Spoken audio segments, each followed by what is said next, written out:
যত রাতেই ঘুমাই না কেন সকাল 4:30তে আমাকে প্রতিদিনই উঠতে হয়। আসলে ভূতুর স্কুল থাকে মর্নিং, আর ভূতুর বাবারও অফিস থাকে। সকালবেলায় বেরোয় 7টার মধ্যে বেরিয়ে পড়ে ভূতুর বাবা, ভূতু বেরিয়ে পড়ে 8টার মধ্যে।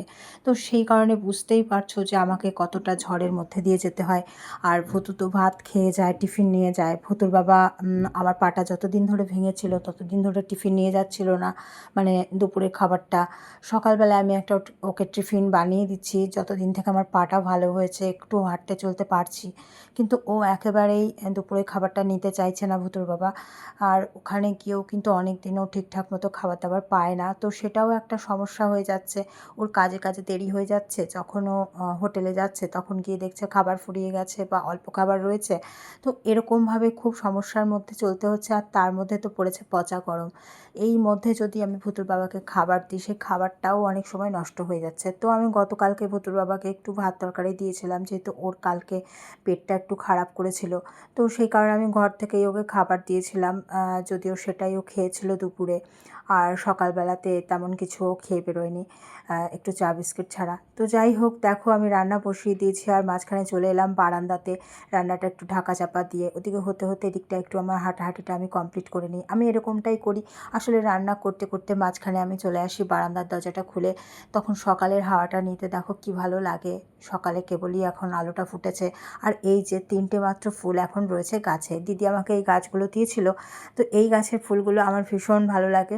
সমস্ত ফুলগুলো কিন্তু শুকিয়ে শুকিয়ে ঝরে গেছে, আর এই 3টে ফুলই রয়ে গেছে। আর এই যে রঙ্গন গাছটা ভূতুর বাবা পেয়েছিল রক্তদান করে, তো সেই রঙ্গন গাছটাতেও না কুঁড়ি হয়েছে, ভীষণ ভালো লাগছে দেখতে। আর এই দেখো নীলকণ্ঠ, মানে এটা সাদা কণ্ঠ, দিদি আমাকে দিয়েছিল।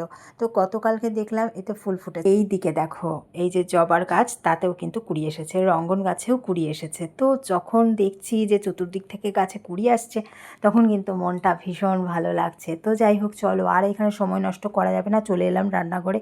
দেখো রান্নাঘরে এসে এখন আমি পটলের তরকারিটা করে নেব। আসলে সকাল সকাল আজকে আমি আর ডাল করলাম না, প্রত্যেক দিন ডাল করি। ডাল করলে না এই গরমে ডালটা নষ্ট হয়ে যায়। তো যাই হোক, রাত্রিরে আমি কেটে রেখেছিলাম এই যে ঢ্যাঁড়স আলু, সেটাকেই এখন ভাজা করব ঝটপট। আমি তাতে পেঁয়াজ দিলাম না, একটু কালো জিরে ফোড়ন দিয়ে আমি সবসময় ভাজা করে থাকি বেশিরভাগ। পেঁয়াজ দিলে একটু ভালো লাগে, কিন্তু আমার যেন আবার পেঁয়াজ খেতে বেশি একটা ভালো লাগে না সব কিছুতে। তো যাই হোক, এদিকে আমি ঢ্যাঁড়সটাকে একটুখানি নেড়ে চেড়ে সব কিছু দিয়ে ঢাকা চাপা দিয়ে রাখলাম। আর এইখানে দেখো আমি চলে এলাম সেই ফাঁকে একটু নিজের দাঁত ব্রাশ করতে। এখনও পর্যন্ত ভূতুর বাবা ঘুমোচ্ছে।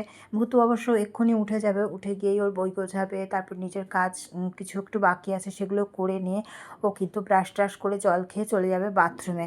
আসলে ভূতুকেও খুব ভোরে স্নান করতে হয়, আর তারপরে ওকে খুব সকাল সকাল খেয়েও নিতে হয়।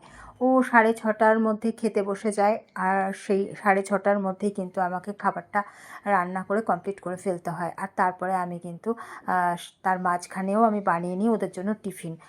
অনেক সময় চেষ্টা করি একই রকম টিফিন বানাতে, যাতে আমার অসুবিধে না হয়, সময়েও হয়ে যায়। আমার তো কোনো ব্যাপারই নেই, আমি যা পাই তাই খাই। অনেক সময় ভূতু থালায় কিছু ভাত ছেড়ে দেয়, সেটাই আমাকে খেতে হয়। অনেক সময় ভূতুর বাবা বিস্কিট ফেলে যায় চা খেতে খেতে, সেটাই আমাকে খেতে হয়।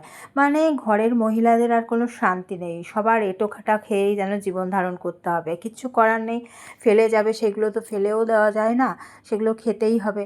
তো যাই হোক, এইদিকে দেখো আমি তরকারির জন্য একটু মশলা কিন্তু রেডি করে নিচ্ছি। কিছু না, একটু আদা, একটু জিরে গুঁড়ো আর একটু লঙ্কা, দুটো লঙ্কা, তো সেটাকেই পেস্ট করে নিলাম। এদিকে দেখো আমার ঢ্যাঁড়স ভাজাটা হয়ে গেছে, আর ঢ্যাঁড়স ভাজাটাকে একটু নামিয়েও নিলাম। আর সময় যত এগিয়ে যাচ্ছে না, ভয়ে আমার একদম বুক ধরধর করছে, কারণ এইটুকু সময়ের মধ্যে আমি কি করে করতে পারবো কাজগুলো। ভূতুর বাবা উঠে বাথরুম থেকে বেরোনোর সঙ্গে সঙ্গেই বলবে আমাকে সব দিয়ে দাও, আমি এক্ষুনি বেরিয়ে যাব। মানে ওটাই যেন একটা আতঙ্ক। মানে পুরুষ মানুষেরা আর কি বলবো, বলে দিলেই যেন হয়ে যায়। যে কাজটা করে তার মাথা দিয়ে কতটা ঝড় যায়, কিভাবে করতে হয় শুধুমাত্র সেই জানে। তো যাই হোক, এই দিকে সকাল সকাল আমাকে মিক্সি চালু করতে ভীষণই ভয় লাগে আমার, কারণ পাশের বাড়িতে সবাই ঘুমিয়ে থাকে অত সকালে। এত সকালবেলায় উঠে যদি মিক্সি চালিয়ে দিই, তারাও তো বিরক্ত হয়। তো যাই হোক, এই দিকে দেখো আমি কিন্তু একটুখানি ফোড়ন দিয়ে দিলাম, 5 ফোড়ন তেজপাতা, তার মধ্যে এই যে মশলাটা আমি দিয়ে একটু কষিয়ে নিলাম। আর আগে প্রথমেই আমি কিন্তু পটল আলুটা ভেজে রেখেছিলাম যাতে তরকারিটা খুব তাড়াতাড়ি হয়ে যায়। তারপরে দিয়ে দিলাম জল, আর এখন একটু ভালো করে নেড়ে চেড়ে এখন এটাকে ফুটতে দেবো। আর এটা ফুটতে ফুটতে একটু ঢাকা চাপা দিয়ে আমি চলে যাব নিজের ওষুধ খেতে। কি বলবো বলো, এত ব্যস্ততা, এত তাড়াহুড়ো, একদমই যেন আর পেরে উঠি না। তো যাই হোক, আমার সকালে এখন থাইরয়েডের ওষুধ রয়েছে। সকালবেলায় এটা ভুলে গেলে আরও সমস্যায় পড়বো। থাইরয়েড তো বেড়েই যায়, সেটা নিয়ে আর কিছু বলার নেই। দেখো হাঁপাচ্ছি।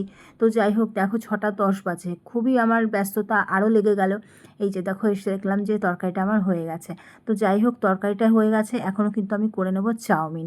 তো যাই হোক, সেটা আমি তোমাদের সঙ্গে পরে শেয়ার করছি। আর এই পচা গরমে যে রান্নাঘরে থাকে সেই জানে কি যে তার অবস্থা হয়। দেখো ভীষণ গরমে এখন ঘেমে নিয়ে অস্থির হয়ে গেছি, হাতেই একটু হাওয়া খাচ্ছি। যাই হোক, যারা এখনও পেজটা ফলো করোনি অবশ্যই ফলো করে দিও। টাটা, বাই বাই, পরে কথা হবে।